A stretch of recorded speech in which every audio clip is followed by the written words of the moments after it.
hargeysa caanaha ugu badan ee looda waxa laga geeyaa galbeedka oo ah gobolka Gabiley iyo hareerihiisa haddaba hooyooyinka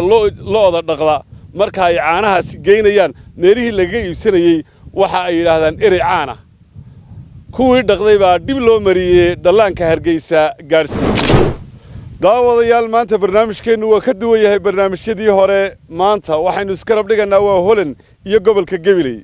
Holland iyo gobolka Gabiley dhaqan ahaan meel ay iska matelaan waana dhaqashada looda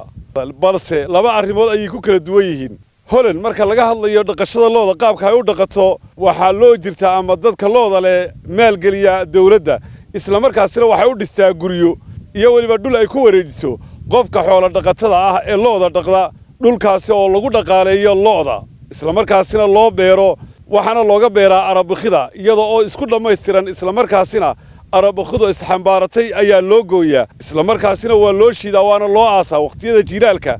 ayaa la siiyaa looda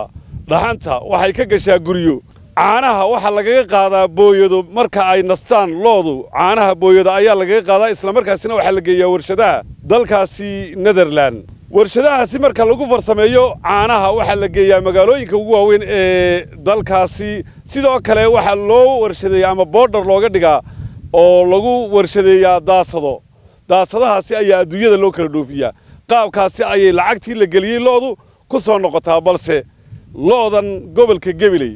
ama eeriyadeeda ku dhaqan waxa loo dhaqaa sidan oo kale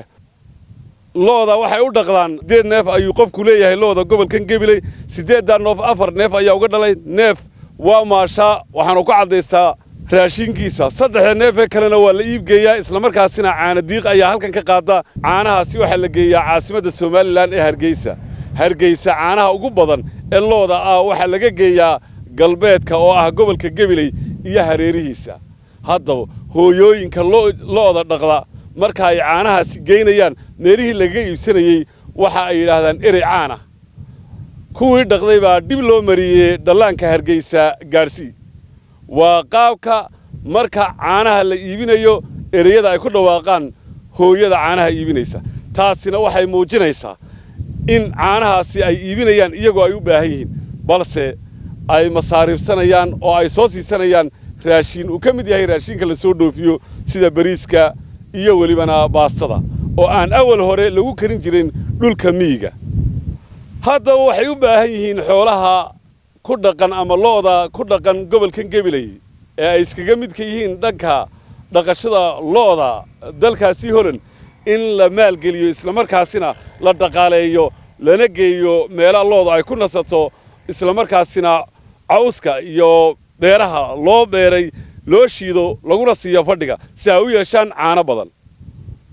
haddaba warkan war lamida inta aynu ku kulmi doono waa anoo Cabdisalaan Axmed Badaa oo idin leh sidaa iyo nabadgeliyo